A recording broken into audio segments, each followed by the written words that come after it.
继续来看这件，这是汉来集团旗下的岛屿自助餐。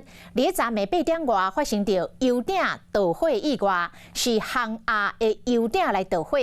餐厅内底是龙眼线雾，有人客来反映，讲这个餐厅导生的动线无好，外场的人员第一时间嘛唔知要安怎才好，互因是非常的惊惶。汉来集团是来驳回讲，当时是因为电磁炉的温度伤悬，才怎导火，8分钟就把火拍花。这段时间，伫餐厅用餐的人客专业退费。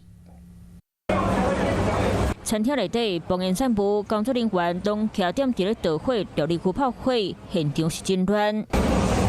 外场的工作人员第一时间嘛关注料理过程形，人客香港爬起来嘛是要知影到底是发生什么代志。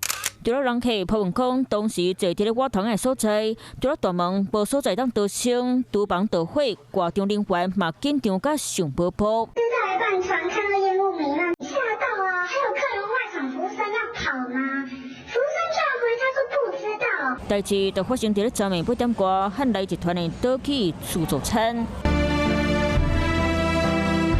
广告使用在地顶级食材、新鲜的沙西米、日本式的甜不辣、铁板牛排、高级的甜肉，要爱啥就啥。不过厨房意外导火，冇人客无法度继续吃落去。后来我们也赶快起来跑走，所以当时真的很夸张，快要吓死。汉来美食集团就要发出声明稿，讲巷下南油的所在电磁炉加小温度过悬，油鼎才会导火。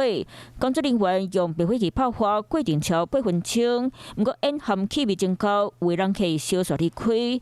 外场主管嘛协助人客紧走，针对受到影响人客会全部退钱给因。不过对人客来讲，正清苦的自助餐食到一半熊熊导火，香港立场食饭体验嘛对咧拍折扣。